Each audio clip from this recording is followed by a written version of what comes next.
పెళ్ళైనా పండగైనా వేడుక ఏదైనా పట్టు చీరల ప్రత్యేక వేదిక వారాహి సిల్క్స్.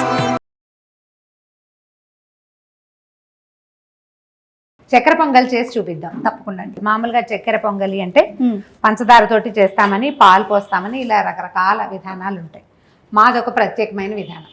పాలు పొయ్యము, పంచదార ఎక్కువ వేయము. పెసరపప్పు ఒక గ్లాసు బియ్యానికి హాఫ్ గ్లాసు పెసరపప్పుని ముందు కొంచెం వేయించుకోవాలి. ఇది అంటే ఈజీ మెథడే, కానీ అంత స్పీడ్గా అయిపోతుందని నేను చెప్పను. కొంచెం లెంగ్దీ ప్రాసెసే అనమాట. ఏం కాదు. రమ్మగారు పెసరపప్పు ఎంత క్వాంటిటీ ఎలా రమ్మగారు? ఒక గ్లాస్ బియ్యానికి హాఫ్ గ్లాస్ పెసరపప్పు. అలానే అయితే మనము అమ్మవారి అలంకరణ ఆ రోజు యొక్క విశిష్టత అన్ని కూడా ఏ రోజుకి ఆ రోజు మనం వీడియోల రూపంలో చేసేసాము ఆల్రెడీ. అవును, అందిస్తున్నాం. ఏ రోజుకి ఆ రోజు వేస్తున్నారు కూడా.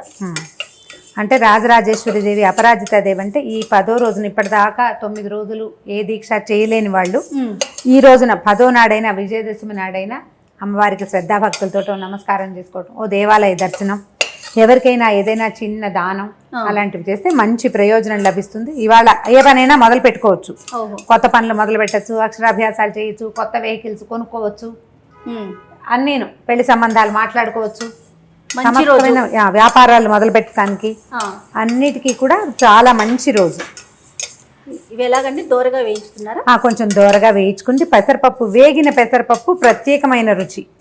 అందుకని ముందే మనం పెసరపప్పు ఒకసారి వేయించేసుకుంటే అప్పుడు బియ్యము పెసరపప్పు కలిపి అన్నం వండేసుకుంటాం. తర్వాత మిగిలిన ప్రాసెస్. అసలు టోటల్ ప్రాసెస్ ఒకసారి చెప్పండి రమ్మగారు. చెప్దాం. ఒక గ్లాస్ బియ్యము, అర గ్లాసు పెసరపప్పు అంటే మొత్తం ఎంత అయింది? గ్లాసున్నర అయింది కదా. గ్లాసున్నర అయింది. దీనికి 1.5 గ్లాసులు అంటే గ్లాసుకి గ్లాసున్నర మన లెక్క అనమాట. అంటే ఇంచుమించుగా ఒక 2.25 గ్లాసు బెల్లం. అయితే ఈ బెల్లంలో ఏం చేస్తా అంటే పూర్తిగా బెల్లం కాకుండా కొంచెం ఒక చారెడు పంచదార వేసుకుంటాం. మొత్తం కాకుండా 2 బెల్లం వేసి ఒక పావు పంచదార వేస్తే లూజ్గా వస్తుంది అనమాట. పాకం అందంగా కనపడుతుంది, చక్కగా వస్తుంది. మొత్తం బెల్లం కాకుండా దీనికి కనీసం ఒక గ్లాసెడు నెయ్యి వేసుకోవాలి. దాంతోపాటు మనం ఏలక్కాయలు, పచ్చకర్పూరము, కొబ్బరి ముక్కలు, జీడిపప్పులు పైన వేసుకుంటాం. దీనికి ఏంటంటే బెల్లము పాకంతో ఉడకటం అన్నమాట. సాధారణంగా గుడాన్నం అని చేస్తారు అమ్మవారికి. గుడాన్నం అంటే అన్నం వండి ఆ వేడి అన్నంలో అంటే దింపుతూ ఉండగానే బెల్లం వేసేసి కుమ్మేస్తారు. బాగా మొత్తం బెల్లం కలిసిపోతుంది అనమాట. దాని మీద నెయ్యేసి గుడాన్నం పెడతారు. అమ్మవారికి మా నామాల్లో గుడాన్న ప్రీతమానస అని ప్రత్యేకమైన పదం ఉంది. ఆ నామానికి అనుగుణంగా దేవాలయాలు అష్టమి నాడు గుడాన్నం పెట్టడం చాలా దేవాలయాల్లో కనిపిస్తుంది. మనకేంటంటే ఈ చక్కెర పొంగల్ చేసి పెట్టడం దేవాలయాల్లో కనపడుతుంది. తిరుమలలో వెళ్తే అప్పుడప్పుడు అదృష్టవంతులకి చక్కెర పొంగల్ లభిస్తుంది. చక్కెర పొంగల్ మనకి ఎప్పుడు బాగా చేస్తాం? ధనుర్మాసంలో బాగా విరివిగా చక్కెర పొంగల్ చేస్తాము. ఈ 10వ నాడు చక్కెర పొంగల్ చేసుకోవడం కొన్ని చోట్ల పద్ధతి. అందరూ ఇదే చేయాలన్న నియమం లేదు. మీ ఇంట్లో ఏ నియమం ఉంటే అది చేసుకోవచ్చు. ఇదేంటంటే సుగంధ ద్రవ్యాలన్నీ పడతాయి. మామూలుగా పాయసంలో మనం పచ్చకర్పూరం వేయరు, అందరూ వేసుకోరు. చక్కెర పొంగల్కి పచ్చకర్పూరం దీని నియమం అన్నమాట. ఏగో రంగు మారిన చూసావా, చక్కగా వచ్చింది. ఈ రంగు మారిన పెసరపప్పుని బియ్యంతో పాటు ఒకసారి కడిగేసుకోవాలి. రమ్మగారు బియ్యము పెసరపప్పు కడిగేసాము. ఇప్పుడు 1కి 2 కొంచెం 2 మీద కాసిన పోస్తే సరిపోతుంది. ఇప్పుడు మనం గ్లాస్ బియ్యం, అర గ్లాస్ పప్పు అంటే 1.5 3 గ్లాసులు నీళ్లు పోసేసి ముందు ఈ అన్నం ఉడికిపోనివ్వాలి. మొదట ఏ ప్రాసెస్ కైనా 1కి 2 అంతే కదా. మామూలుగా 1కి 2. దీనికి మనం పాకం వేస్తాం కాబట్టి నేను ఒక పావు ఎక్స్ట్రా పోసాను. కాసిన నీళ్ళు ఎక్స్ట్రా పోసాను. ఈ అన్నం ఉడికేసరికల్లా మనం ఏం చేద్దామంటే బెల్లాన్ని కొంచెం పాకంగా చేసేసుకుందాం. అలానండి. ఓకే, అది వచ్చేస్తుంది. ఈ లోపల మనం ఏం చేద్దామంటే కాస్త మొదటేమో జీడిపప్పు అవి వేయించేసుకుందాం. ఇది మూకుడు పెట్టుకుంటాం కదా. అవును. ఈ మూకుడు ఎందుకు పెడతాం అని ప్రశ్న. నువ్వు పెద్దది పెట్టేస్తున్నావు అనిపిస్తుంది నాకైతే. ఎందుకంటే ఇప్పుడు మనము చిన్న ప్రాసెస్గా ఇంతే దాంతో ఇట్లా చిన్నగా చేసి చూపిస్తే ఈ వస్తువు కనపడాలి కదా. అవునవును. దీంట్లో ఏమొస్తాయి? స్పిల్ అవుతుంది, బయటికి పడిపోతుంది, చాలా ఉంటాయి తలకాయ నొప్పులు. ఆ నొప్పులు లేకుండా చేయడం కోసం చేసుకోవటానికి బాగుంటుంది. ప్లస్ ఇది చూడటానికి కదా, అందరం చూసి నేర్చుకునే విధంలో అంటే ఇది చాలా మందికి వచ్చి ఉంటుంది. మన విధానం మనం చేస్తాం. ముందు కొద్దిగా నెయ్యేసి జీడిపప్పులు, తర్వాత కొబ్బరి ముక్కలు వేయించేసుకుందాము. తర్వాత మనం పాకం సంగతి చాలా కొంచెం వేస్తున్నాను, ఎందుకంటే ఇది మనం తర్వాత వేసుకుంటాం. ఈ నెయ్యిని కొద్దిగా నెయ్యి కాగాక జీడిపప్పులు వేయించి తర్వాత కొబ్బరి ముక్కలు కూడా వేసేసి వేయించి పక్కన పెట్టుకుందాం. అవి చివరికి యాడ్ చేసుకునేందుకు. కుక్కర్ మంది ఇది ఇలా పెడితే చాలా అలా వచ్చేస్తుంది రమ్మగారు. చిత్తి కుక్కర్ కదా, నాకు చాలా ఇష్టం చేయ. అవునా? చిన్న ముగుడు, చిన్న కుక్కరు చాలా తొందరగా అవుతాయి. ఓకే, పని స్పీడ్గా మీ అయిపోయింది. సలహా మేరకే నేను చిన్నది తీసుకున్నాను. నా ఫేవరెట్. నాకు ఎంత కుక్కర్ ఉంటే ఏం గబగబా 3-4 పదార్థాలు అప్పుడు అన్నారు కదా రమ్మగారు, కుకింగ్ షోస్ స్టార్ట్ చేద్దాం అనగానే మీరు చిన్ని తీసుకోండి జయ, చక్క స్టీల్ తీసుకోండి అని చెప్పారు కదా. వేద్దామా జీడిపప్పు వేసి?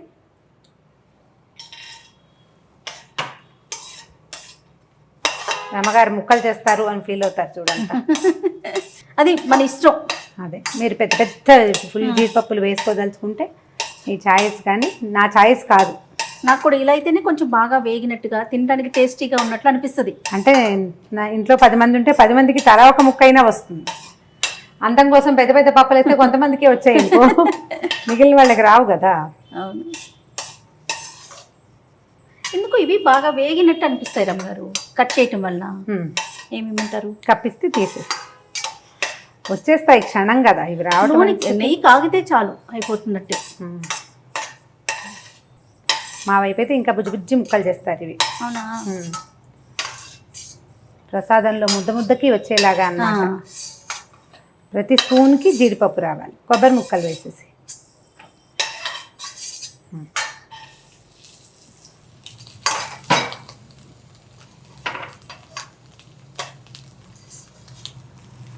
రమ్మగారు ఎండు కొబ్బరి కూడా వేసుకుంటారు కదా? ఎండు కొబ్బరి వేసుకుంటారు, ఎండు కొబ్బరి వేసుకోవచ్చు. మన అలవాటు. ఎండు కొబ్బరి వేసుకుంటే నాకు కొంచెం ఏమనిపిస్తుంది అంటే, ఎండు కొబ్బరి వేస్తే ఇది ఇంకా చిన్న ముక్కలు చేయొచ్చు, మనం ఇంకొంచెం పెద్ద ముక్కలే చేస్తాం.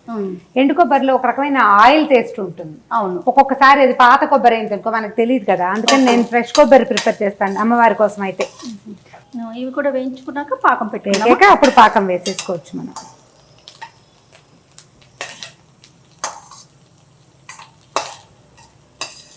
వేగిన వాసన వస్తుంది కదా అనిపిస్తుందండి. ఈ ముక్కలు తీసేస్తాను.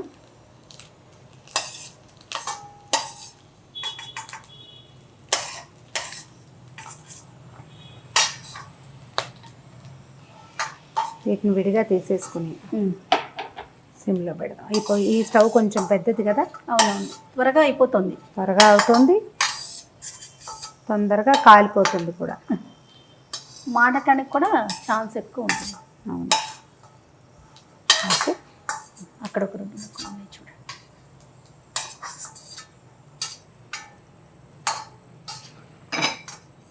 బెల్లం ఇచ్చేసి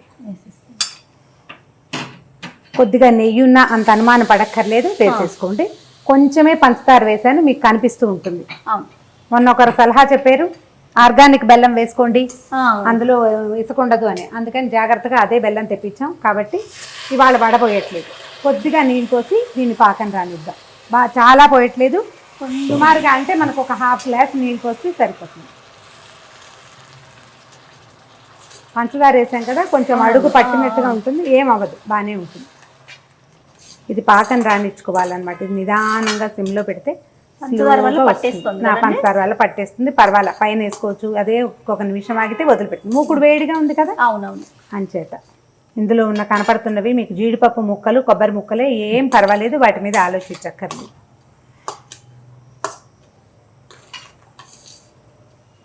ఇది కరిగిపోతుంది.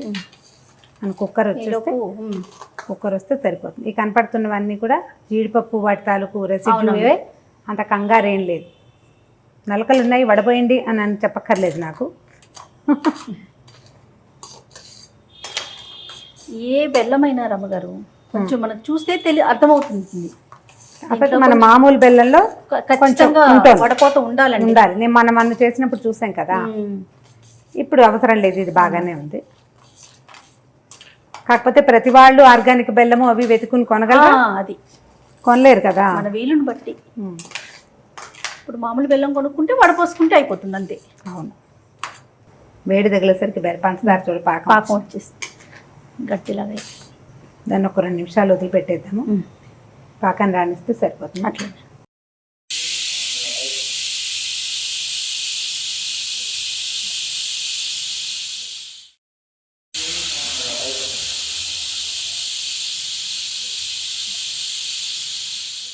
విజిల్స్ 3వ విజిల్ వచ్చాక ఆపేస్తే ఇది అన్నం చిన్న కుక్కర్ కదా, మెత్తగా అయిపోతుంది. ఓకే, చాలు. కుక్కర్ ఆపేస్తున్నాను. ఉమ్. ఇది కొంచెం ఆవిరి చల్లారాక పోవాలి కదా? అది ఆవిరిపోయాక అప్పుడు ఈ పాకం పట్టుకున్న బెల్ల పాకంలో ఈ రైస్ని కలిపేస్తాం అనమాట. ఓహో. అప్పుడు చేద్దాం. అప్పుడు ప్రాసెస్ మొత్తం ఒకటేసారి ఇది మొత్తం అందులోకి షిఫ్ట్ అవుతుంది. అప్పుడు నెయ్యి వేసి చక్కగా బాగా కలిపి దాన్ని మళ్ళీ ఉడకనివ్వాలి. పాకంలో అన్నం కలిసి ఉడకాలి. పాకం ఎత్తి ఇందులో పోయొచ్చు. ఈ పాత్ర చిన్నదని మనం ఆ పెద్ద పాత్ర పెట్టుకున్నాం అనమాట. పాకం ఒకసారి కట్ చేయొచ్చు, చూద్దాం ఎంతవరకు వచ్చింది. కరిగిపోయింది కదా, కరిగిపోయిందండి. కుక్కర్ కూడా వచ్చేసింది. కొంచెం కరగనివ్వు. అంటే మనం ఏం చేయాలంటే ఈ కుక్కర్ వస్తుందనగా నేను ముందు పెట్టి చూపించాం మనం. కుక్కర్ వచ్చేసాక అప్పుడు ఇది పెట్టుకోవాలన్నమాట. ఈ లోపల అది వచ్చే లోపల ఈ కుక్కర్ కూడా వచ్చేస్తుంది. రమ్మగారు పాకం ఏదైనా లెక్క ఉందండి? దానికి కొద్దిగా పాకం రాని వాళ్ళు కొంచెం తిప్పుతూ ఉండాలా, అవసరం లేదా? కొద్దిగా కదుపు, మంచిది కదిపితే. అన్నం కూడా చక్కగా అయిపోయిందిగా కదా. ఓకే, ఈ పాకం చాలు మనకి. ఓహో. ఓకే, ఇప్పుడు చూడు గరిటె నా చేతికి. అది ఎత్తి ఇందులో పోసుకోవచ్చు. ఈ పాత్ర చిన్నదని నేను అందులో వేస్తున్నా.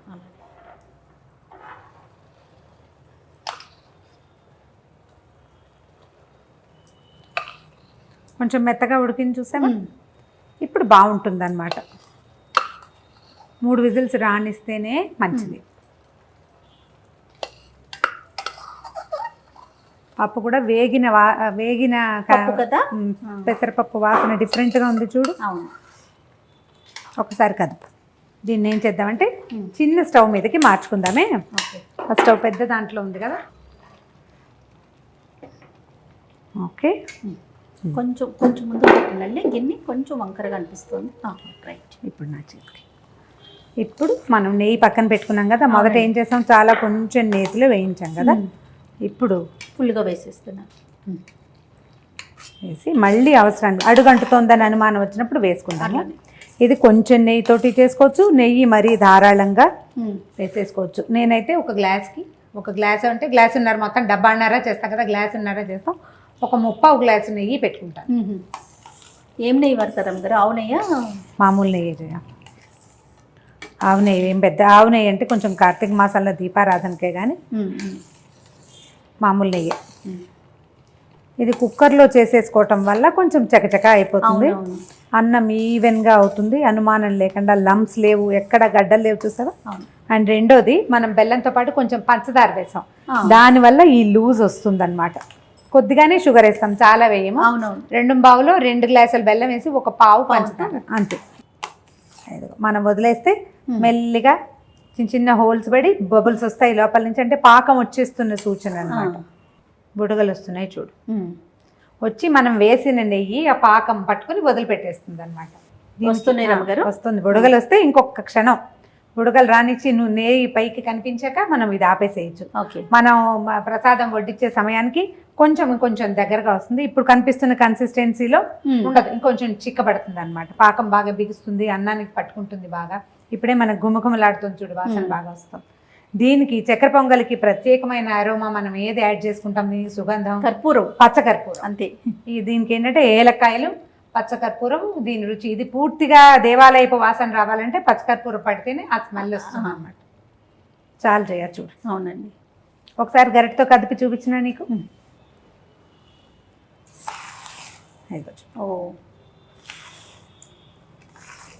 ఇంకా వదిలేసామనుకో అడుగంటుతానంటుంది. పప్పు కదా. అవునవును. అందుకని ఇంకా చేయకూడదు. ఈ బుడగలు ఇవి రాగానే ఇంకా ఆపేస్తే మనం ప్రసాదం పెట్టే సమయానికి చక్కగా సర్దుకుంటుంది అనమాట. మనం నేను కదుపుతున్నా కూడా ఇంకా బుడగలు వస్తూనే ఉన్నాయి చూడు. ఓకే, స్టవ్ కట్టేస్తాను. సరే, ఏలకాయలు, ఏలకు పొడి, ఓకే, తర్వాత పచ్చకర్పూరం. పచ్చకర్పూరం మన ఇంట్లో ఉంది కదా అని విరివిగా వాడేయకూడదండి, చేదు వస్తుంది. చాలా చిన్న ముక్క దీన్ని ఇట్లా పొడి చేసుకుని ఇది వేసుకోవాలి.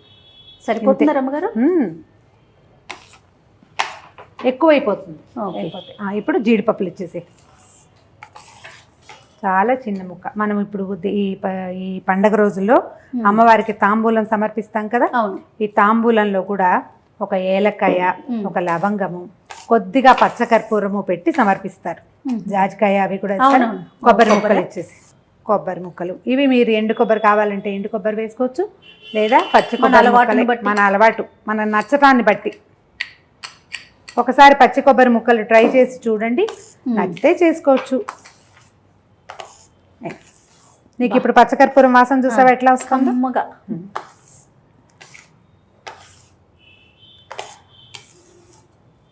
ఇంకేమైనా కాస్త కూస్త నెయ్యి అడుగున మిగిలిపోతే వేసేసుకోవచ్చు.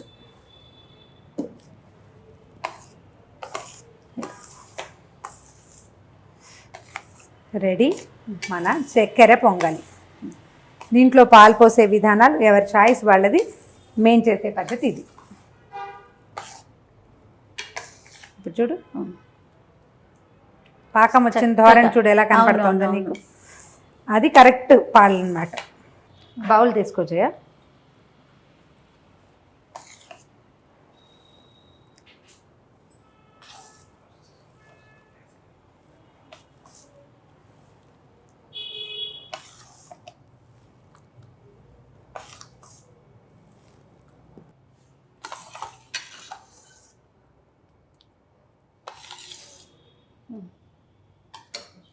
ఇగో జయ, చక్కెర పొంగలి.